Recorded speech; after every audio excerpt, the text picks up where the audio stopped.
नमस्कार, मी सत्यजित कोतवाल. बालपणीच्या आठवणीच्या या आजच्या भागामध्ये तुमचं स्वागत करतो. आता आजचा शो सुरू करायच्या आधी एक छोटंसं गाणं म्हणायचंय मला. मला माहितीये की हा गाण्याचा शो देखील नाहीये आणि नाही माझा आवाज गाण्यासारखा आहे. पण तरीही त्याच्या मागे एक कारण आहे. लकड़ी की काठी, काठी पे घोड़ा, घोड़े की दुम पे जो मारा हथौड़ा, दौड़ा दौड़ा दौड़ा, घोड़ा दुम उठा के दौड़ा, लकड़ी की काठी, काठी पे. हे एक असं गाणं आहे जे की मी इमिजिएटली बालपणीशी रिलेट करतो. माझ्याकरता लहानपणीचं गाणं म्हणजे माझ्या डोक्यात पहिलं गाणं हेच येतं. आय एम शुअर असं आपल्या प्रत्येकाच्या मनामध्ये एक कुठलं तरी गाणं असतं जे की आपल्याला डायरेक्टली चाइल्डहुडमध्ये घेऊन जातं किंवा जे आपल्याकरता चाइल्डहुड डिफाईन करतं. तुमच्या मनात असं कुठलं गाणं येतं लहानपणीचं ते मला कमेंट्समध्ये नक्की लिहून कळवा. आपण त्याबद्दल बोलूया. मला ऐकायला खूप आवडेल. आजच्या भागामध्ये आपल्याकडे येणार आहेत मराठी इंडस्ट्रीमधील अतिशय उत्कृष्ट अभिनेते पुष्कर चोपडे. आजपर्यंत त्यांनी अनेक नाटकं केलेत, टीव्ही शोज होस्ट केलेत, पिक्चर्स मध्ये काम केलंय, प्रोड्यूस केलंय, डायरेक्ट केलेत. पण आपल्याला त्यांच्या लहानपणीबद्दल तसं काही फारसं माहितीच नाहीये. तर मग आज त्यांच्याचकडून ऐकून घेऊया की लहानपणी पुष्कर कसे होते, लहानपणी पुष्करनी काय काय केलंय, लहानपणी पुष्करनी किती मस्ती केली आहे आणि लहानपणापासूनच त्यांना अभिनयाची किती आवड होती. भेटूया पुष्करला आणि जाणून घेऊया त्यांच्या लहानपणाबद्दल. पुष्कर, स्वागत आहे तुमचं आजच्या भागामध्ये. हॅलो.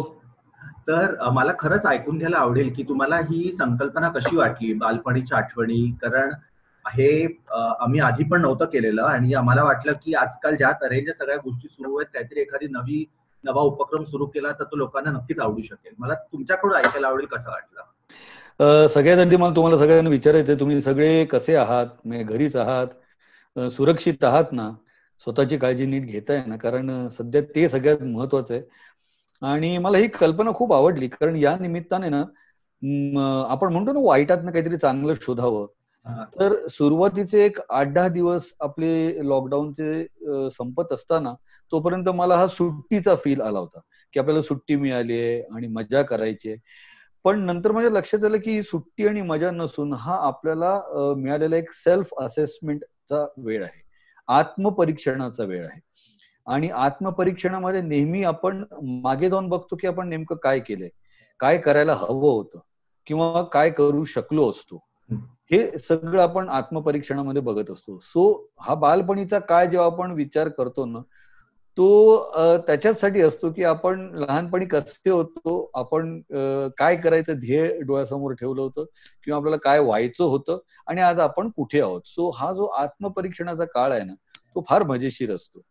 आणि अर्थात माझं सतत असं म्हणणं असतं की प्रत्येकातनं काही ना काहीतरी चांगलं आहे ते आपण शोधूया आणि त्याचा आनंद घेऊया.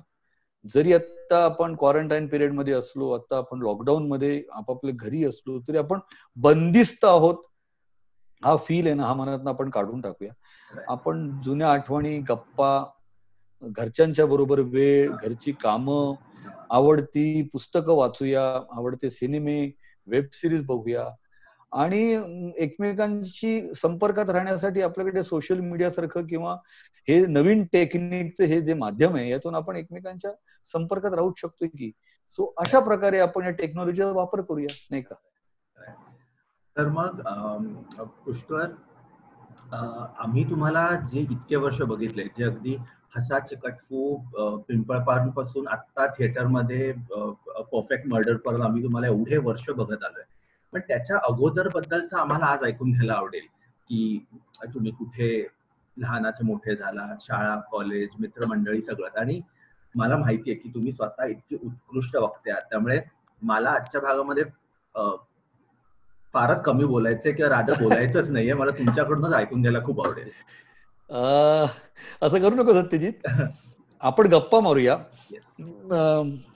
माझा जन्म विलेपार्ले पूर्व इथला, म्हणजे एक्सक्यूज मी, काळजी करू नका, शिंकलो असलो तरी मनात शंका येऊ देऊ नका.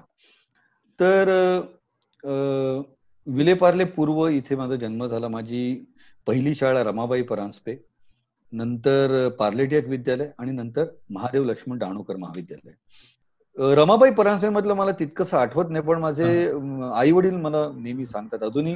आता या काळामध्ये सुद्धा वडिलांनी ती आठवण सांगितली की रमाबाई परांजपेच्या शिशु वर्गात जाणारा पुष्करी श्रोत्री, हा त्याचा शाळेचा पहिला दिवस. आई शाळेत मला सोडायला आली होती आणि आई म्हणते की सगळी मुलं रडत होती, नाकातून शेंबूड वाहीपर्यंत मुलं रडत होती आणि आईचा हात सोडत नव्हती. कोणालाही शाळेत जायचं नव्हतं आणि आया बिचाऱ्या त्यांना समजूत घालून कुंदाताई आमच्या त्यांच्याकडे देत होत्या आणि कुंदाताई त्या मुलाला अरे काळजी करू नको, आपण खेळणार आहोत वगैरे वगैरे असं कन्सोल करण्याचा, समजावण्याचा असा सगळा प्रकार चालू होता. आणि हे सगळ्या मुलांचं चाललं होतं, पण मी याच्या बरोबर विरुद्ध होतो. मला शाळेत जायचं होतं. मी आईचा हात सोडून दिला होता आणि आईला सांगितलं तू जा, आणि मी आईला सांगत होतो तू जा, तू घरी जा, तू घरी जा, असं मी आईला सांगत होतो. आणि बिचारी आई रडत होती की ह्या मुलाला आईबद्दल काहीच वाटत नाही की काय, की सगळी मुलं आई पाहिजे म्हणून रडतायत आणि हा आईला घरी जा सांगतोय. आणि मी शाळेत बिनधास्त वर्गात जाऊन बसलो, पहिल्या मांडी घालून बसलो त्या वर्गात. आणि मग प्रार्थना झाली आणि मग बाईंनी सगळ्यांना बसा, काय येतं, कोणाचं काय नाव वगैरे असं सगळं. आणि त्यावेळी बाईंनी असं विचारलं कोणाला गाणं येतं का, कारण मुलं तुम्ही रडत होती आणि खिडक्यांमधनं आया सगळ्या बघत होते आणि मुलाला सांगत होते मी आहे मी आहे. आणि मी तरीही सांगत होतो आई तू जा ना, तू का थांबली आहेस वगैरे. आणि तेवढ्यात बाईंनी विचारलं की कोणाला काही येतं का, तर मी हात वर केला. तर आई म्हणते माझ्या छातीत धस्स झालं की मला कुठलंही गाणं शिकवलं नाही, काही नाही काय नाही. आणि मी सरळ तुला आठवत असेल सत्यजित, आपलं एक छोटस असं स्टेज होतं बरोबर, एखाद फुटाचं 1.5 फुटाचं, तर त्यावरती गेलो आणि मी येरे येरे पावसा ही कविता म्हणून दाखवली शाळेच्या पहिल्या दिवशी. सो आई मला म्हणते की तुला स्टेज फिअर वगैरे नव्हता, तुला माणसांशी ओळख करण्यासाठी काही कष्ट कधीच पडत नव्हते, तू कोणाशी गप्पा मारायचास, कोणाशीही बोलायला लागायचास. सो तुझा शाळेचा पहिला दिवस असा होता की तू स्टेजवर जाऊन एक परफॉर्मन्स दिला होतास, येरे येरे पावसा ही कविता म्हणून दाखव. सो आई म्हणाली की तेव्हाच आमच्या लक्षात यायला पाहिजे होतं की बाळाचे पाय पाळण्यात दिसतात, तुझं ते दिसायला लागले होते हे आम्हाला तेव्हाच लक्षात यायला पाहिजे होतं, पण तेव्हा आमच्या लक्षात आलं नव्हतं. सो रमाबाई परांजपे मधला हा माझा पहिला दिवस होता. आणि पहिली काही वर्ष मी आई वडिलांना खूप त्रास दिला होता. मी पडायचो, धडपडायचो. मी आमच्या इकडे एक गटार होतं, त्या गटारामध्ये मी उलटा पडलो होतो, डोकं खाली पाय वरती, आणि काढता येत नव्हतं. कसं बस काठ्या बिठ्या घालून असं करून मला काढलं होतं. मला डॉक्टरकडे नेलं होतं आणि डॉक्टरांनी चेक करून सांगितलं होतं की ह्याच्या मेंदूतलं पाणी हललंय, ह्याला ऍडमिट करा हॉस्पिटलमध्ये. आणि मी कसा बसा वाचलो होतो. माझ्या मोठ्या भावाची मुंज होती, त्या दिवशी मी पॅन्टचं बक्कल गिळलं होतं, त्याचा हुक असतो ना तो, आणि तो माझ्या आतड्यामध्ये अडकला होता.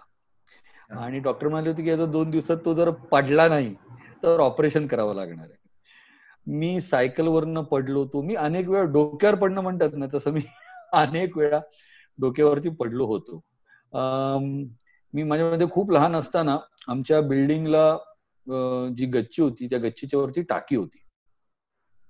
सो मी टाकीवरनं पाय खाली सोडून बसलो होतो आणि खालती थेट खालती म्हणजे काही 4 मजली बिल्डिंग, 5व्या मजल्यावर गच्ची, 6व्या मजल्यावरती टाकी, तर तिकडनं थेट खाली पडलो असतो.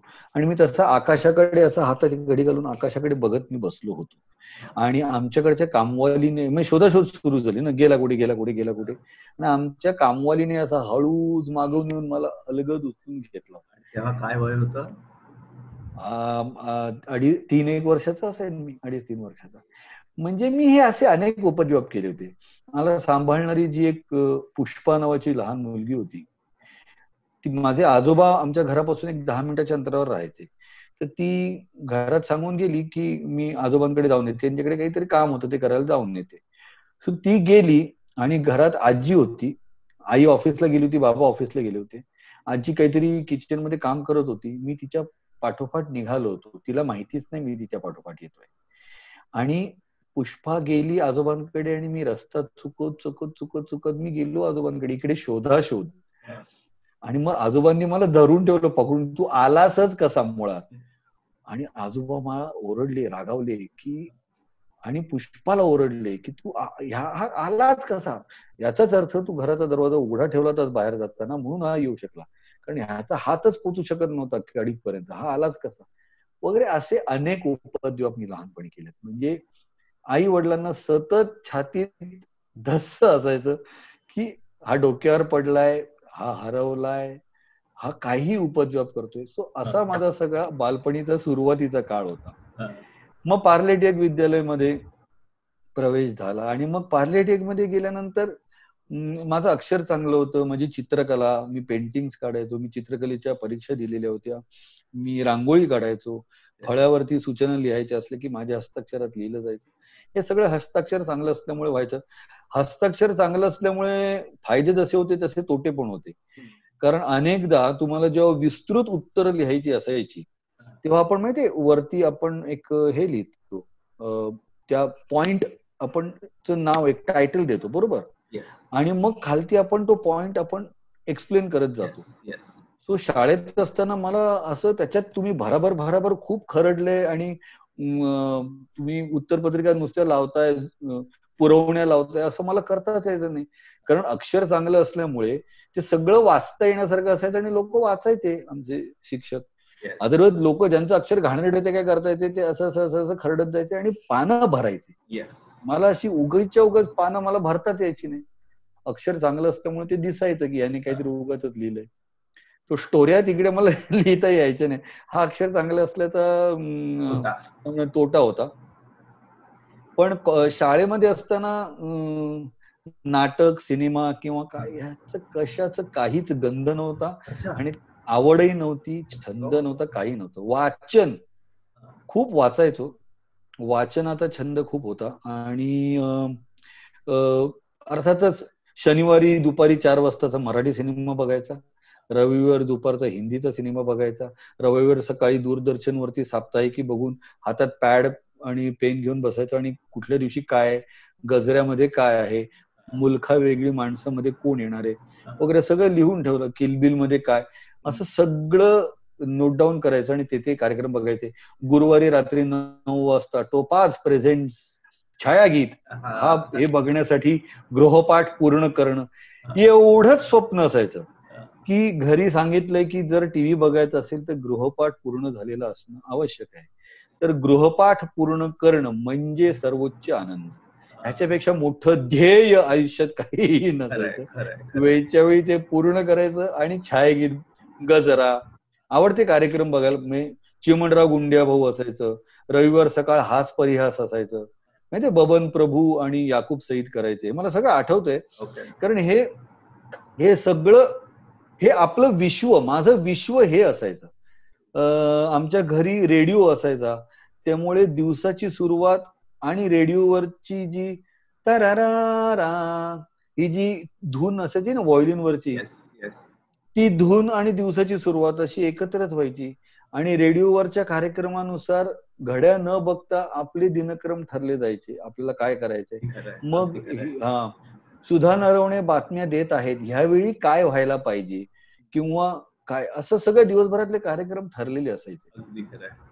तो आकाशवाणीवरती म्हणजे रेडिओवरची गाणी ऐकणं, कार्यक्रम ऐकणं आणि टीव्हीवरचे हे कार्यक्रम बघणं, बघायला मिळणं, हे मोठं ध्येय. आणि आमच्याकडे तेव्हा सुरुवातीला टीव्ही नव्हता, तर शेजाऱ्यांकडे जावं लागायचं. म्हणजे हा मुद्दा मगाशी सांगायचा राहिला की गृहपाठ पूर्ण केला तर शेजारी जाऊन टीव्ही बघायची परवानगी मिळेल. त्यामुळे गृहपाठ पूर्ण करणं, सगळं दप्तर आवरून ठेवणं, उद्याची पुस्तक भरून ठेवणं टाइम टेबल प्रमाणे, हे जर दप्तर भरलेलं असेल आणि सगळं झालेलं असेल तरच शेजारी जाऊन टीव्ही बघायला मिळायचा. सो तेच विश्व होतं शाळेत असताना, बाकी काहीही नव्हतं. मला हे बोलता बोलता सगळं मला शाळेतले दिवस आठवत आहेत. होमवर्क पूर्ण करणं, ते बॅग भरणं, दुसऱ्या दिवशीचं टाइम टेबल बघणं, त्यानुसार भरणं, ह्या सगळ्या गोष्टी आता मला ऍक्च्युली माझ्या डोळ्यासमोरचे चित्र येत आहे सगळं.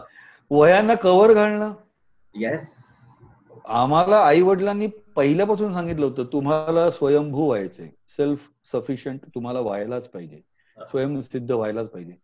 आम्ही कागदासाठी पैसे देऊ, जाऊन पैसे आणायचे, कागद आणायचे आणि ते कापून त्या वह्यांना पुस्तकांना कव्हर घालायची, त्याच्यावरती लेबल चिकटवायची आणि त्याच्यावरती आता आपल्या आवडत्या वहीला आवडतं लेबल असायचं, बरोबर, म्हणजे आवडत्या विषयाला. शास्त्र हा माझा कधीच आवडता विषय नव्हता, सो त्याचं लेबल असायचं ते साधारणतः त्यातल्या त्यात प्लेन असायचं. गणित आवडता विषय होता, भाषा आवडती विषय असायचा, सो इतिहास आवडायचा, पण भूगोल तेवढा आवडायचा नाही. तो त्या इतिहासाच्या वहीचं जे लेबल असायचं ना ते मस्त असायचं, आणि भूगोलाच्या वहीचं लेबल जरा त्यातल्या त्यात सेकंड मीडिओकर असायचं. सो हे कॉलेज शाळेमध्ये असतानाच हे विषय होतं. आणि शाळेमध्ये असताना रेडिओ ऐकत असल्यामुळे मराठी सिनेमे आणि हिंदी सिनेमे शनिवार रविवार बघत असल्यामुळे तो एक पगडा खूप होता. तेव्हापासून मला गाणी ऐकायची खूप आवड होती. सो सतत रेडिओवरती गाणी ऐकणे, टेप रेकॉर्डर वगैरे तेव्हा नव्हता, सो रेडिओवरती गाणी ऐकणे, टीव्हीवरती सिनेमे बघणे, सो ते सगळं ब्लॅक अँड व्हाईट सिनेमे, ते सगळं हे खूप आवडीचं होतं, खूपच आवडीचं होतं. सो तो सिनेमांचा पगडा तेव्हा होता, पण तो सिनेमा बघण्यापुरता होता, त्याच्यात काम करायचं असा कुठे डोक्यामध्ये विचारच नव्हता, कधीच नव्हता. शाळेत असताना क्रिकेट खेळलं जायचं, मुंबईकर आहे, पार्लेकर आहे, क्रिकेट तर खेळणारच ना. पार्लेटियग मध्ये दप्तरावरती दप्तर लावून त्याचं एक स्टम्प्स केलेले असायचे आणि त्याच्या पुढे क्रिकेट खेळायचं. शाळा सुरू व्हायच्या एक तास आधी शाळेत जायचं. जेव्हा शाळा सुरू व्हायची तेव्हा सगळी मुलं स्वच्छ कपड्यात असायची, आम्ही मळलेल्या घामटलेल्या कपड्यांमध्ये असायचो, कारण एक तास आधी जाऊन क्रिकेट खेळलेलो असायचो. आम्हाला बाई म्हणायचे, अरे काय रे, वर्गात येताना कसे येतात तुम्ही? आम्ही फुल घामट असायचो, मळलेले असायचो क्रिकेट खेळून. शाळा सुटल्यानंतर सुद्धा क्रिकेट असायचं. सो क्रिकेट, हे सिनेमे, ही गाणी ऐकणं एवढंच शाळेत असताना विश्व होतं, बाकी काहीच नव्हतं. आता शाळेचा टॉपिक चालू आहे पार्लेटियगचा, तर आता जर का अशा कुठल्या एक टीचर होत्या शाळेतल्या ज्यांच्याशी अजून सुद्धा कदाचित कॉन्टॅक्ट मध्ये आहे किंवा त्या आठवतात? खूप आठवतात मला, पण भागवतबाई, गोरेबाई यांच्या संपर्कात आहे, महाजनबाईंच्या संपर्कात आहे. सो ह्या सगळ्या बाई अजूनही कॉन्टॅक्ट मध्ये आहेत. पण मला आठवतात ते नीरज सहस्रबुद्धे सर, आपले प्रिन्सिपल. म्हणजे ते कधी कधी आम्हाला मराठी शिकवायला यायचे. आणि आज जेव्हा लोक म्हणतात ना की तुझं मराठी ऐकण्यासारखं आहे, किंवा तुझ्या मराठीमध्ये ज्याला इंग्रजीत वोकॅब्युलरी म्हणतात, त्याला मराठीत शब्द भांडार म्हणतात, तो तुझं शब्द भांडार चांगलं आहे असं जेव्हा लोक म्हणतात, तर त्याचं संपूर्ण श्रेय हे नीरज सहस्रबुद्धे आणि पार्लेटियग विद्यालय शाळेला जातं. कारण आम्हाला मराठी भाषा म्हणून जास्त शिकवली गेली, विषय म्हणून शिकवण्यापेक्षा, की त्या विषयात गुण मिळावेत आणि प्रश्नांची उत्तरे यावीत एवढंच शिकवलं गेलं नाही, तर त्या भाषेची गोडी जास्त भाषेवरती प्रेम करायला शिकवण्यात आलं आणि त्या भाषेची गोडी लावली. अगदी बरोबर. सो एकदा असं झालं होतं की सहस्रबुद्धे सर वर्गात आले आणि ते त्यांचं पुस्तक आणायला विसरले. तर कोणाला तरी सांगायचं म्हणून त्यांनी मला सांगितलं, पण मला उगाचच वाटलं, अरे सहस्रबुद्धे सरांनी आपल्याला सांगितलं.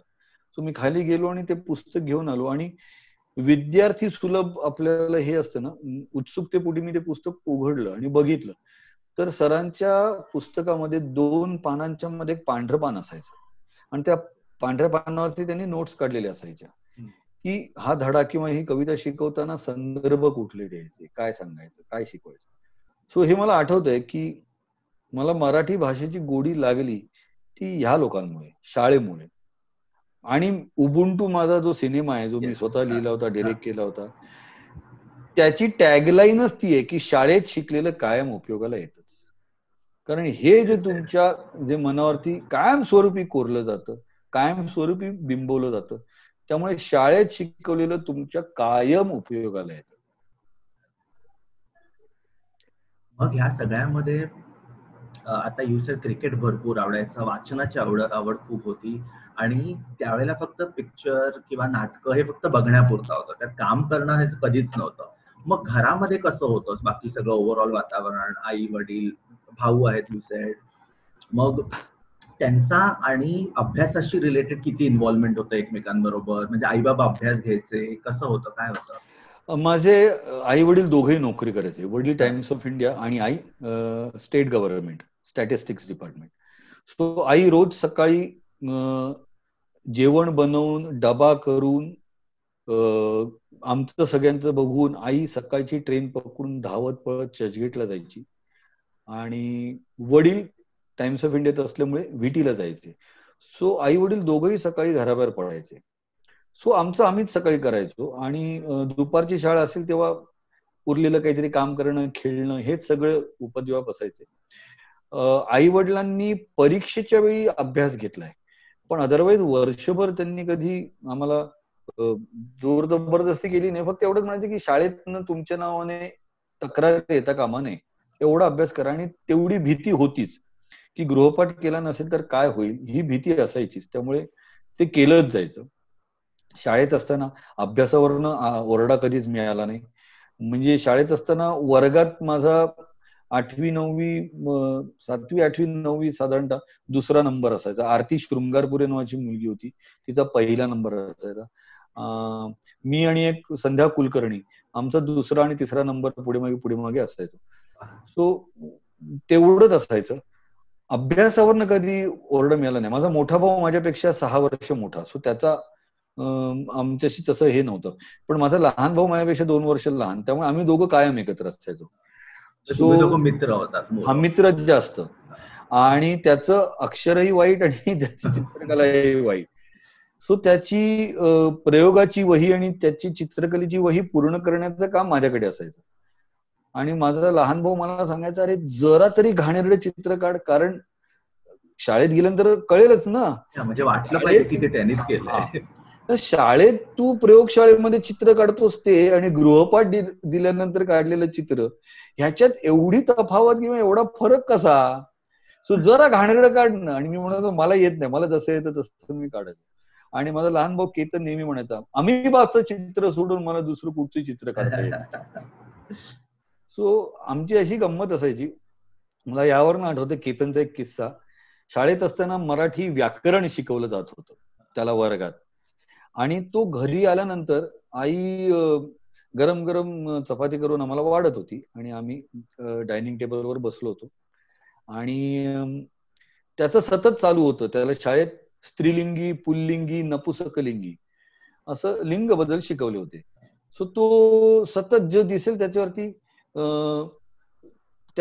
ती खिडकी स्त्रीलिंगी, तो पाट पुल्लिंगी असं त्याचं सतत चालू होतं. तेवढ्यात आजोबा किचन मध्ये शिरले. तुम्हाला ते आजोबा म्हणजे आजोबा नपुसकलिंगी. बरं, आजोबांना अचानक कळेच ना मी अचानक नपुसकलिंगी का झालो. आईने वळून एक धपाटा मारला आणि आई म्हणाली की जेवणाकडे लक्ष द्या. आणि त्याला कळत नव्हतं की आपलं काय चुकलं. आजही तो किस्सा आठवल्यावरती आम्ही एवढे हसतो. टेक्निकली ते चुकीचं नव्हतं. हो, ती खिडकी स्त्रीलिंगी, तो पाट पुल्लिंगी, ते आजोबा नपुसकलिंगी. हा किस्सा केतनच्या बाबतीतला मला स्ट्रॉंगली रिमेंबर. पण आम्ही त्यामुळे आमच्या बिल्डिंग मध्ये पण खालती क्रिकेट खेळायचो एकत्र, शाळेत पण एकत्र जायचो, शाळेत एकत्र यायचो.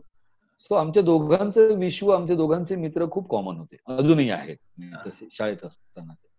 मला कॉलेजमध्ये गेल्यानंतर मला अभिनय वगैरे सगळं तेव्हा कळायला लागलं. पण तोपर्यंत मला चित्रकार व्हायचं होतं. आणि मला म्हणजे पौगंडावस्थेमध्ये जसा माणूस कन्फ्युज असतो ना, तसं मी होतो. म्हणजे कुठेतरी परफॉर्मिंग आर्टशीच रिलेटेड होतं, काहीतरी आर्टिस्टिकच होतं. हा, चित्रकार व्हायचं होतं. किंवा मला देशाची सेवा करण्यासाठी मिलिटरीत जायचं होतं. सो 10वी नंतर मी भोसले मिलिटरी स्कूलला पण गेलो होतो. आणि मग NCC भोसले मिलिटरी स्कूल हेही होतं.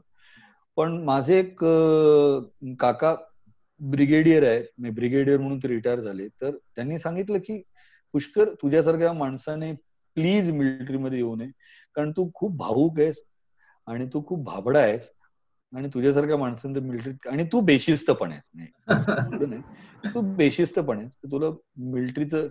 माझी शिस्त माझ्यापुरती असायची. हा, मी पर्टिक्युलर असायचो. माझ्या वस्तू जागच्या जागी असायच्या, स्वच्छ टापटीप हे सगळं होतं, पण ते माझ्यापुरतं असायचं. सो त्यांचं असं म्हणणं होतं की तू मिलिटरीत जॉईन होऊ नकोस, तुझं काही होणार नाही. सो म्हणून मिलिटरीचं वेड माझं गेलं. मग चित्रकार व्हायचं वेड होतं, तेही गेलं. मग मला शेफ व्हायचं होतं. ओके. कारण मला घरी पदार्थ बनवायची आवड होती. कारण आम्ही तिघही मुलं असल्यामुळे, बहीण नसल्यामुळे आईनं स्वयंपाकात मदतीला तिने मला हाताशी धरलं होतं. त्यामुळे कांदा चिरायचं शिकवलं, हे कसं करायचं, ते कसं करायचं. सुरुवातीतून होते ना, दूध तापवणे, चहा करणे, विरजण लावणे, ह्या छोट्या छोट्या गोष्टी शिकवल्या जातात. मग कांदा चिरणे, टोमॅटो चिरणे, मग असे छोटे छोटे पदार्थ किंवा वरणाला फोडणी देणे, तांदूळ धुवून ते जेवढे तांदूळ तेवढं पाणी, मग ते कुकरमध्ये मोजून करायचं ते. कुकर लावणे वगैरे, या छोट्या छोट्या गोष्टी आईने सुरुवातीला शिकवायला सुरुवात केली. आणि नंतर माझी आवड बघून तिने मला एक एक वेगवेगळे पदार्थ बनवायला तिने शिकवले. सो तिचा एक गुण होता, तिला कधीही पदार्थाची चव घ्यावी लागायची नाही. तिला अरोमावरनं, जो दरवळ सुचतो त्याच्यावरनं कळायचं काय कमी जास्त. आणि मलाही त्याची तीच सवय आहे. म्हणजे मी आजही घरात जेवण बनवतो तेव्हा मला चव घ्यावी लागत नाही. मला वास घेऊन, अरोमा घेऊन मला कळतं की याच्यात जरा या गोष्टी कमी आहेत किंवा हे बरोबर आहे. लहानपणी मला चमच्याने पण तिखट, हळद, तिखट किंवा मीठ वगैरे मला हाताने टाकण्याची सवय आहे. कारण तो हाताला स्पर्श पाहिजे आणि तो किती पडले ते कळलं पाहिजे. ते परफेक्ट कळतं. बरोबर. ते आईची शिकवण असल्यामुळे ते तशी सवय लागलेली आहे. सॉरी, तू काहीतरी बोलत होतास. मी विचारतो, तुम्हाला लहानपणी कुठली गोष्ट आईने शिकवलेली जी बराच वेळा केली जायची, किंवा कुठल्या प्रकारच्या गोष्टी तुम्ही बनवायचा? आमच्याकडे नॉनव्हेज नेहमी बनवलं जायचं. सो चिकन मी बनवायचो, खिमा खूप चांगला बनवायचो, बुर्जी छान बनवायचो, अजूनही बनवतो. माझी बायको पण म्हणते की तेच इन्ग्रेडियंट्स त्याच पद्धतीने टाकून सुद्धा आमची बुर्जी पण तुझ्या बुर्जीपेक्षा वेगळी होते, आम्ही केलेला खिमा पण तुझ्या खिम्यापेक्षा वेगळा होतो. तो हे पदार्थ व्हायचे. पण व्हेज पदार्थांमध्ये मी पावभाजी, छोले माझे आवडीचे पदार्थ होते. मी वेगळ्या पद्धतीने पावभाजी बनवायचो. मी एक तेलाचा जरा सुद्धा थेंब न वापरता भाजी बनवायचो. आणि तुम्हाला तुमच्या तब्येतीनुसार, तुम्हाला आवश्यक असेल तुमच्या आवडीनुसार तुम्ही बटर टाकून घ्या, पण अदरवाईज माझी हेल्दी पावभाजी मी बनवायचो आणि अजूनही बनवतो. आईने केलेल्या लहानपणी कुठल्या गोष्टी खायला आवडायच्या? सगळंच. आईच्या हाताला चव म्हणजे अरे बाप, आईच्या हातची चव ह्याला जगात तोडणे. आणि व्हायचं काय, आमच्या घरात नेहमी पाहुणे खूप असायचे. कारण माझी आजी आमच्याकडे असायची आणि आमची आजी आमच्या श्रोत्र्यांमध्ये खूप मोठी, आणि त्यामुळे पत्रिका द्यायच्या निमित्ताने किंवा काही सल्ले घ्यायच्या निमित्ताने किंवा काही विचारायचं असेल, सांगायचं असेल, तर आमच्याकडे सतत पाहुणे असायचे. आणि आई सगळ्यांचं जेवण बनवायची, सगळ्यांसाठी काय हवं नको. म्हणून म्हणतो ना की आईने तो काळ तिचा जो होता तो इतका सगळा हे होता की आमच्यासाठी डब्यात चिवडा भरून ठेवणे, गुळपापडीच्या वड्या करून ठेवणे, खोबऱ्याच्या वड्या करून ठेवणे, बेसनचे लाडू करून ठेवणे, रव्याचे लाडू करून ठेवणे, हे असायचे. शिवाय रोजचं जेवण असायचं, डबे असायचे, आजीचं काहीतरी असायचं, उपास तापास असायचे, श्रावणात हे असायचं काय, लाल माठाची भाजी हरभरा घालून असते, पांढरे बुधवार असून द्या, हे सगळं आई करायची. सो आईच्या हातची शेपूची भाजी पण मला खूप आवडायची. मला अजूनही आवडते शेपूची भाजी, कारल्याची भाजी, जी लोकांना आवडत नाही ती मला खूप आवडायची. आई हे सगळे पदार्थ आई करायची ना, बघा आता पण माझ्या तोंडाला पाणी सुटलं, त्याला तोड नव्हती. सो आई कोबी शिजवताना खूप उग्र वास येतो मान्य, पण आईने केलेली कोबीची भाजी, नवलकोलची भाजी, अप्रतिम, फ्लॉवरची भाजी. बरं, आमच्या इकडे वाटणं वेगवेगळी असतात, हिरव्या वाटणाची भाजी, एक ह्याची भाजी. सो असे आमचे चोचले आई खूप पुरवायची, चोचले पुरवणं. बरं, आमच्याकडे पापड, सांडग्या, मिरच्या, अमुक तमुक हे सगळं घरी केलेलं असायचं. उन्हाळ्याच्या सुट्टीत ते घरी गच्चीत वाळवलेलं असायचं. वर्षभराचं लोणचं करून ते बरणीत भरलेलं असायचं. सो उन्हाळा सुरू झाला की कैऱ्या, पापड, मग त्याच्या लाट्या, म्हणजे ते अशा दोऱ्याने अंगठ्यात अडकवून ते करायचं, ते लाटायचे, ते वाळवायचे. सो हे सगळे आई नोकरी सांभाळून हे सगळं करायची. सो त्या सगळ्या पदार्थांची चव आईने केलेली असल्यामुळे, अर्थात आजी पण माझी उत्तम जेवण बनवायची. माझी आजी ज्याला बोटव्याची खीर म्हणतात ना, नकुल्या किंवा बोटव्याची खीर. सो आजी ती बारीक बारीक बारीक बारीक बारीक बारीक बारीक तिची बोटवी असायची. आणि ते खूप बनवणं खूप किचकट, खूप कठीण आणि किचकट. सो हे पदार्थ आई आणि आजीच्या हातचे खाणं म्हणजे बहारदार. अप्रतिम अप्रतिम, ग्रेट. म्हणजे आईनी मुळात जेवण बनवण्याची पण आवड लावली आणि त्या स्वतः एवढं उत्कृष्ट बनवतात म्हणून खाण्याची पण तितकीच आवड झाली. अगदी अगदी अगदी अगदी. मग नंतर आता ऍज यू सेड की कॉलेजमध्ये आल्यानंतर अभिनय आणि ह्या गोष्टींची आवड निर्माण झाली की काम करणं सुरुवात झाली. मग त्याबद्दल थोडंसं आवडेल मला ऐकायला. खट्याळपणा, खोडकरपणा होताच तेव्हापासून. आणि लहानपणापासून होत. हा, मी ती हे असायची. पण कॉलेजमध्ये असताना माझ्या मते 11वीत असताना कसं झालं होतं की शाळा सुटून आता कॉलेजमध्ये आलो, म्हणजे युनिफॉर्म सुटल्याचा आनंद आहे, बरोबर. फुल पॅन्ट घालायला मिळणार ह्याचा एक आनंद आहे, युनिफॉर्म सुटल्याचा एक आनंद आहे कॉलेजमध्ये. आणि ते वारा प्यालेलं वासुर असतं की नाही, ते कसं उधळत असतं तसं 11वीत उधळलं होतं. मला काही कळत नव्हतं. 2 परीक्षांमध्ये 105 ची टोटल, 3 परीक्षांमध्ये करायची. ज्या ज्या विषयांची 2 परीक्षांमध्ये 105 ची टोटल झाली, ते विषय 3ऱ्या परीक्षेला मी अटेम्प्ट करायला गेलो 10 मिनिटांनी बाहेर आलो. कारण डोक्यात असं घेतलं होतं की नाहीतरी आता मी 105 टोटल झाल्यामुळे मी पास झालोय, कशाला मी वेळ वाया घालू. असं इकॉनॉमिक्स मध्ये फक्त माझी 105 टोटल झाली नव्हती, तो सिरियसली दिला, बाकी सगळ्याची टोटल झाली होती.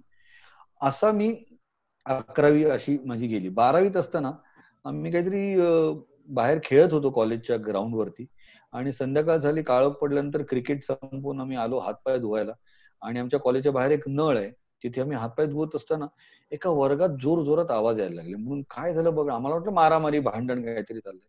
पण बघायला आम्ही गेलो तर तिकडे एक रिहर्सल चालू होती नाटकाची.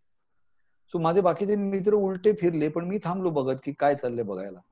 तर तिकडे जे दिग्दर्शक होते विश्वास सोनी, त्यांनी सांगितलं काय, म्हणजे काय नाही, बघायला आलो. म्हणून इकडे बघायला वगैरे अलाउड नाही, वर्गात आल्यानंतर आयदर स्टेजवर किंवा बॅक स्टेजला काम करावं लागतं, तरच थांबायचं, नाही तर वर्गात थांबायचं नाही.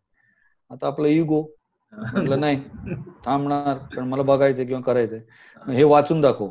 मी वाचून दाखवलं, चांगलं वाचलं, पाठ करून म्हणून दाखव. म्हटलं एक 5 मिनिटं द्या. 5 मिनिटात तो जो पॅसेज होता तो मी पाठ केला. 5-10 मिनिटात मी एक पाठी असल्यामुळे पटकन पाठ झाला आणि मी ते म्हणून दाखवलं. मला वा, पाठांतर चांगलंय. अभिनयाचं काय? म्हटलं मी कधी केलेला नाही, मग करणार का? म्हटलं हो. तिथे मी पहिल्यांदा स्टेजवरती काम करायला गेलो. तोपर्यंत काहीही संबंध नव्हता माझा. तोपर्यंत मला अभिनय करता येतो ह्याची जाणीव पण नव्हती. काही नाही. जोक सांगणे, कळलं, गणपतीत टाइमपास करणे, तेच खट्याळ खोडसाळपणा असल्यामुळे ह्याची नक्कल करणे, त्याची नक्कल करणे, हे घरच्यांच्या मध्ये, आमच्या कुटुंबियांच्या मध्ये. मी गणपतीत माझ्या आईकडे काकड आरतीची आदल्या दिवशी सगळे जमतात आणि रात्रभर जागून टाइमपास करत बसायचे आणि पहाटे काकड आरती, असं. सो तो जो रात्रभराचा टाइमपास असायचा ना, तिथे सुरू झालं होतं की शाळेमध्ये काय, अमुक काय, तमुक काय. सो शाळेतल्या गमती जमती सगळेजण सांगायचे, जोक सांगायचे, सगळी भावंड गाणी म्हणायचे, नकला करायचे. सो तेवढंच होतं. सो आपल्या फॅमिलीमध्ये, भावंडांमध्ये, मावशा मामा वगैरे ह्यांच्यामध्ये नक्कल करणे इथपर्यंतच त्याचं स्वरूप होतं. सो इथे नंतर लक्षात आलं की अरे, ह्याला जर तांत्रिक शिक्षणाची थोडीशी जोड मिळाली तर ह्याला ऍक्टिंग म्हणू शकतो. सो हे 12वीत असताना पहिल्यांदा मी काम केलं होतं. त्याच्या आधी त्याचा काहीही संबंध नव्हता. आणि नंतर माझ्या लक्षात आलं, अरे जर मी नाटकात काम करायला लागलो तर मला लेक्चर बंक करण्यासाठी कारण मिळेल. कॉलेजच्या नाटकात काम करतोय, सो हे मोटिवेशन जास्त होतं. नाटकात काम करण्यासाठी लेक्चर बंक करायला ऑफिशियल कारण मिळेल, हे मोटिवेशन जास्त होतं रादर दॅन एनिथिंग. आणि तिथून मग सुरुवात झाली विश्वासुनीच्या हाताखाली काम करायला लागलो आणि मग पुढे झालं. पण हा असा आपला लहानपणचे दिवस आणि बालपणीचा काळ असा होता. पार्ल्यात, इफ यू रिमेंबर, आम्ही उत्कर्ष मंडळाच्या इकडे राहायचो आणि आमच्या इकडनं थोडं मागे अजमल रोडवरती पु ल देशपांडेंचा बंगला, त्याच्या बाजूला सतीश दुबळशींचा बंगला. सो आम्ही ते लहानपणी बघायला जायचो. आमच्या घरी आलेल्या पाहुण्यांना हे दाखवायला जायचो. पार्लं सांस्कृतिक दृष्ट्या इतकं समृद्ध की टिळक मंदिर, पार्ले टिळक विद्यालय ह्या संस्था दाखवायला जायचो. व्यास संगीत विद्यालय लोकांना दाखवायला जायचो. तुला आठवत असेल म्हणजे हे सगळं जयवंत कुलकर्णी इथे राहतात, हे घर आम्ही दाखवायला जायचो. पु ल देशपांडे इथे राहायचे, सतीश दुभाषी, दत्ता भट, विक्रम गोखले, इला भाटे, सचिन खेडेकर नंतरच्या काळात हे इथे राहतात, हे दाखवायला जायचो. आमच्या घरी आलेल्या पाहुण्यांना आम्ही एअरपोर्ट, तेव्हा तो एअरपोर्ट T2 B2 नव्हता, एक साधं एरोड्रोम होतं छोटस, सो ते दाखवायला जायचो. आणि तिकीट काढून प्रेक्षक गॅलरीत जाऊन तिकडनं विमानं बघत बसायचो. आमच्या घरासमोरनं विमानं लँड व्हायची आणि टेक ऑफ व्हायची. हनुमान रोड हा त्यांचा तो हा होता ना, रनवेचा उतरण्याचा तो पॅसेज होता. सो ते आम्हाला घरातनं बरोबर गॅलरीतनं बरोबर दिसायचं. आणि आमच्या घरी आलेले पाहुणे म्हणायचे की तुम्हाला विमानाच्या आवाजात झोप कशी लागते. आणि आम्हाला इतकं सवयीचं झालं होतं विमानाचं लँडिंग आणि टेक ऑफ. लँडिंगला आवाज कमी पण टेक ऑफला आवाज जास्त. नंतर नंतर ते आवाज तो जाणवतच नाही, जाणवायचं जे घरी येतात त्यांनाच फक्त ऐकू येतो, त्यांनाच फक्त ऐकू. आणि ते दचकायचे विमानाचा आवाज. आणि सगळे गॅलरीत धावायला जायचे कुठलं विमान काय. सो डोमेस्टिक इंडियन एअरलाइन्सच होतं, बाकी दुसरं नव्हतं. आणि एअर इंडियाच्या फ्लाईट्स आणि इंटरनॅशनल फ्लाईट्स दिसायच्या ना समोरून लँड होताना, आणि लोक हरकून जायचे. सो पार्ल्यामध्ये आमच्या घरी येणं म्हणजे पाहुण्यांसाठी एक पर्वणी असायची की विमानं दिसणार.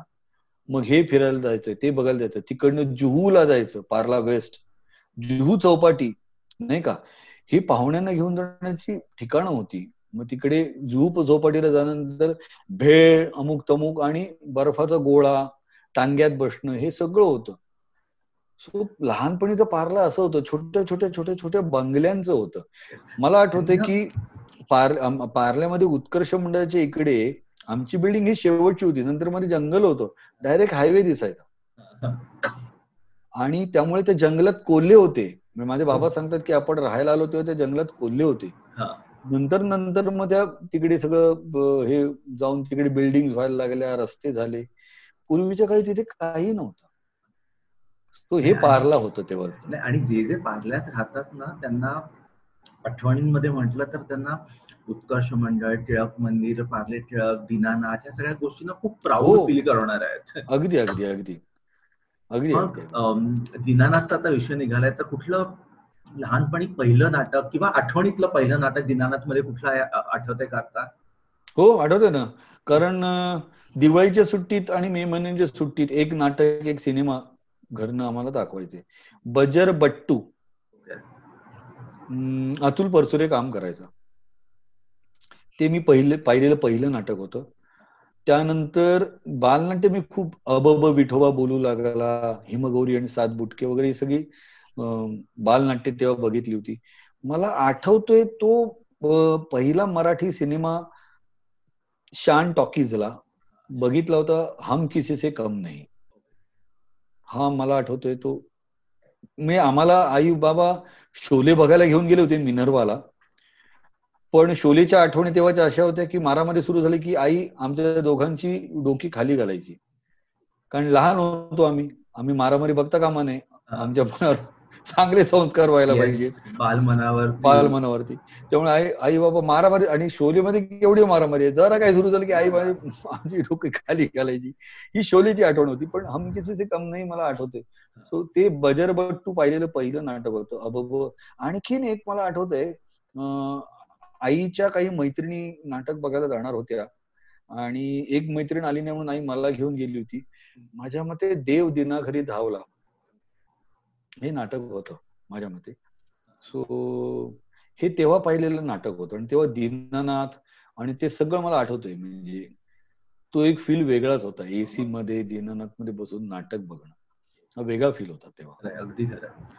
मग हे सगळ्या गोष्टी झाल्या, पण मला एक गोष्ट विचारायची होती जी राहून गेली, की तुमचं म्हणजे गाव कुठलं होतं? म्हणजे उन्हाळ्याच्या सुट्टीत किंवा दिवाळीच्या सुट्टीत गावाला जाणं, ह्या सगळ्या गोष्टी तेवढ्याच व्हायच्या की जनरली मुंबईतच जाणं? नाही, उरण हे आमचं गाव होतं. ओके. आता उरण हे तर नवी मुंबईत आलं, पण तेव्हा ते गाव होतं. आणि दर सुट्टीमध्ये उरणला जायचं असायचंच. पण तेव्हा कसं असायचं, बाय रोड जाता यायचं नाही. सो इथून भाऊच्या धक्क्यावर जायचं, तिकडनं लॉन्च पकडायची, मोरा बंदरावर उतरायचं, आणि तिकडनं आमचा नेहमीचा ठरलेला दामूचा टांगा होता, त्या टांग्याने घरापर्यंत जायचं. सो हा सुरुवातीचा प्रवास तसा असायचा. आणि आमचे वडील टाइम्स ऑफ इंडियात असल्यामुळे आमच्याकडे पेपर खूप असायचे, रद्दी खूप असायची. सो आम्ही काय करायचो, भाऊचा धक्का ते मोरा बंदरला जाईपर्यंत आम्ही खूप कागदाच्या होड्या बनवायचो आणि त्या पाण्यात सोडायचो. म्हणजे जवळजवळ माझं असं म्हणणं होतं की कागदी बोटी जर पाण्यात दिसायला लागल्या तर समजा श्रोत्री निघाल्यात गावाला. अशी परिस्थिती तेव्हा होती. नंतर मग बाय रोड आम्ही सिडकोच्या बसेस सुरू झाल्या दादरवरनं आणि नंतर मग बाय रोड जायला लागलो. पण ती लॉन्च मधनं मोरा बंदरवरनं टांगा, ही गंमत फारच वेगळी होती आणि तीच बहारदार होती. आणि आमचं छोटंसं कौलारू टुमदार घर होतं, माडी होती, आमची वाडी होती. वाडीमध्ये आंब्याची झाडं होती, कैरीची, कैऱ्या आम्ही तोडायचो, चिंचा तोडायचो. हे होतं समोर, तिथनं समुद्र किनारा होता उरणला, पिरवाडी, तिथे जाणं असायचं. आणि सायकल चालवणं असायचं आणि खूप धमाल मजा मस्ती असायची. माडीवरती सगळ्या मुलांनी एकत्र खेळणं असायचं, पुस्तक वाचणं असायचं. त्यानंतर नगरपालिकेचं एक उद्यान होतं, त्याच्यामध्ये कारंजं होतं, संध्याकाळी तिकडे फिरायला जाणं असायचं. तिथे तिथल्या वाळूत चालण्याचा एक वेगळा आवाज असायचा, खडी वेगळी होती त्या उद्यानात टाकलेली. सो आणि तिकडनं ते पेर मिळायचे, ते खाणं असायचं, यु नो. सो हे सगळं जाम असायचे. उन्हाळ्यात जांभळं असायची, तोडून खायची. सो ही मजा असायची उन्हाळ्याच्या सुट्टीमध्ये. आणि सगळी भावंड जमा व्हायची. त्यामुळे आम्ही ओरडा पण खूप खाल्लाय, मस्ती केल्यामुळे पडलोय, लागलंय, आंबे, कपडे माखवून घेतलेले आहेत, काही विचारू नकोस. आई वडील नंतर यायचे, आम्हाला काका काकी घेऊन जायचे, त्यामुळे काका काकींकडनं ओरडा मिळालेला आहे. दुपारच्या वेळी ऊन वाढल्यावरती घरात शांतपणे झोपा असं सांगितलेलं असायचं. आम्ही डोळे असे असे असे करत झोपल्याचं नाटक करायचो. थोड्या वेळाने उठायचो आणि एक एक एक एक सटकायचो आणि परत खेळायला जायचो. त्याच्यावरनं रागावून घेतलेलं आहे. खूप मजा मस्ती दंगा केलेला आहे उरणला. म्हणजे मला नुसतं ऐकून मला कळतंय ते किती छान असेल ते. सगळ्यात मला आता आवडली ना कुठली आठवण जे तुम्ही सांगितली की ते वाळूची आणि खडीचा तो आवाज, जे समहाव आय डोंट नो, कुठेतरी ही गोष्ट मला पण एकदम रेझोनेट करते आणि आहे, देयर इज समथिंग नॉस्टॅल्जिया ह्या एका वाक्यामध्ये, एका आठवणीमध्ये. आणि उरणची ती बाग आहे ना, ही तर नॉस्टॅल्जिया. आणि त्या बागेमध्ये कारंज होतं आणि तेव्हा ते नवीन होतं ना, कारंज, त्याच्यावरती लाईट सोडलेले असायचे. सो हे तेव्हा नवीन होतं. आणि नगराध्यक्ष पण आमचे नातेवाईक होते. माझे आजोबा हे उरणच्या शाळेमध्ये हेडमास्टर होते, त्यामुळे आम्हाला सगळे ओळखायचे. आणि श्रोत्र्यांकडे मुलं आली आहेत, त्यामुळे आमचे लाड खूप व्हायचे. आम्हाला फिरायला कोण कोण घेऊन जायचं, सायकल कोणी आणून द्यायचं चालवायला. अरे खूप मजा आणि खूप दंगा असायचा. उरणच्या आठवणी तर बहारदार आहे. झोपाळा, आमच्या पडवीमध्ये झोपाळा असायचा, त्याच्यावरती बसून असायचं. उखळ असायची, त्या उखळीमध्ये काहीतरी आम्हाला मुलांना काम द्यायला पाहिजे, कारण नाहीतर ही मुलं शैतान आहेत ना, त्यांना काहीतरी करायला मिळतं. उखळत काहीतरी कुटून देणं असायचं, मसाले कुटून देणं किंवा काय, हे सगळं होतं. ते ह्या सगळ्या आठवणी आहेत तिथल्या. म्हणजे उन्हाळ्याच्या विहिरीवरती पोहायला जायचं, वा वा वा, ते पण होतं. म्हणजे विहिरीत पोहायला जायचं, सायकल चालवायची, मित्रांबरोबर बसून पुस्तकं वाचायची, जांभळं, आंबे झाडावरून काढून खायचे, जाम खायचे. इंद्रजाल कॉमिक्स आठवतात का? इंद्रजाल कॉमिक्स. येस, आठवत आहे. आमच्या टाइम्स ऑफ इंडियाचं पब्लिकेशन असायचं, त्यामुळे आमच्याकडे इंद्रजाल कॉमिक्स खूप असायचं. सो पार्ल्यामध्ये सुद्धा आजूबाजूच्या बिल्डिंग मधले आमचे मित्र आहेत ना, त्यांची आमची एक छुपी लायब्ररी होती आणि ती आमच्याकडनं इंद्रजाल कॉमिक्स घेऊन जायचे त्यांच्याकडे वाचायला आणि मग वाचून आणून द्यायचे. हे झालं की ते झालं की ते. आणि ही इंद्रजाल कॉमिक्स आम्ही बाइंड करून आम्ही उरणला घेऊन जायचो. सो तिथे सगळी भावंड जमा व्हायची, तिथे वेगळं वाचन असायचं, वाचनालय असायचं आमचं.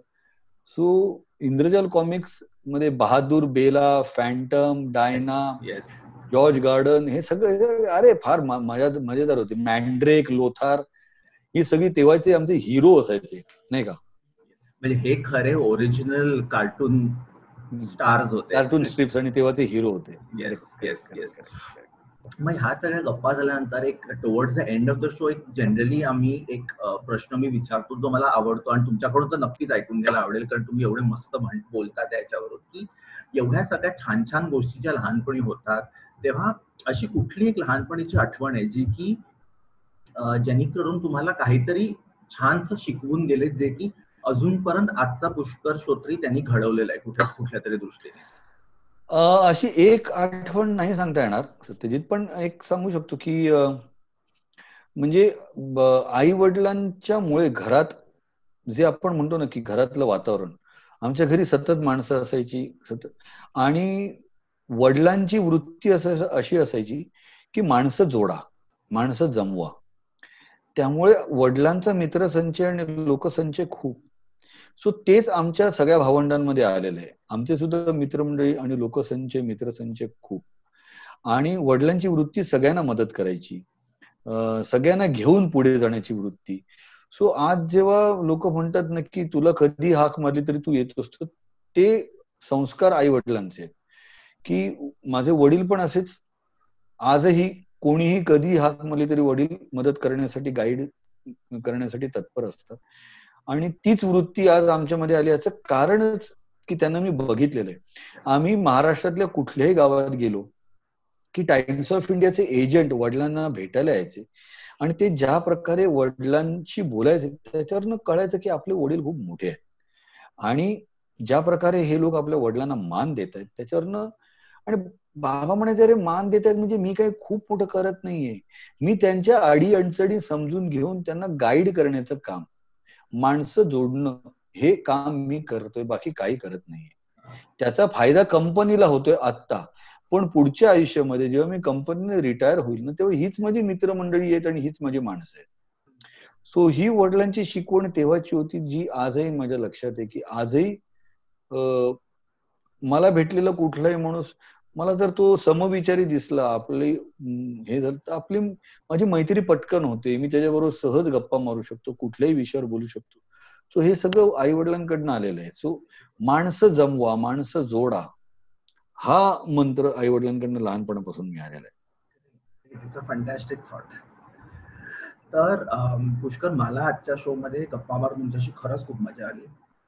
आय होप तुम्हाला पण जेवढी मला नाही तरी त्याच्याहून तेवढीच जास्त नाही तरी तेवढी तरी मजा नक्कीच आली असावी. अगदी, म्हणजे तुझ्यामुळे मला पुन्हा माझ्या बालपणीच्या काळात रमता आलं, मला त्या सगळ्या आठवणी जागवता आल्या, आणि पुन्हा रिलीफ म्हणतो ना, त्या पुन्हा आठवणींमध्ये जाऊन मी एकदा बालपणात थोडं हुंदडून आलो परत तुझ्यामुळे. Thank you. Yes, thank you so much. आम्हाला खूप मजा आली आणि आय एम शुअर आज जे कोणी आपला आजचा भाग बघतायत त्यांना देखील तेवढीच मजा आली आहे. असेच आपल्या बालपणीच्या आठवणी काढा, घरातच थांबा सध्या तरी, सरकारने दिलेल्या सूचनांचं पालन करा.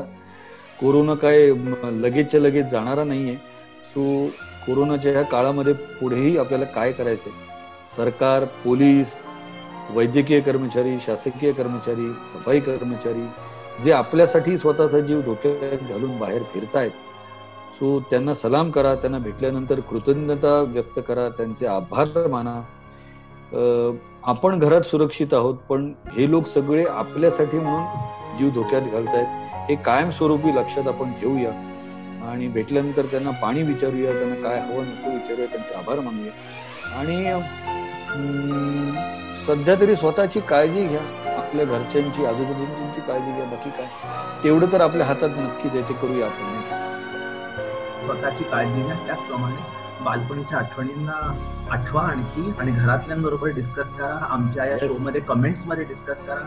आणि जसं की मी म्हटलं आज शोच्या सुरुवातीला, लहानपणीचं कुठलं गाणं जे तुम्हाला आठवतंय ते नक्की आठवा आणि मला कमेंट्स मध्ये द्या, आपण त्याबद्दल नक्की बोलूया. पुष्कर, पुन्हा एकदा थँक्यू. कॅफे मराठीच्या पूर्ण टीम करून थँक्यू की तुम्ही आज वेळ काढला आणि या शोचा भाग होण्याकरता तयार झाला.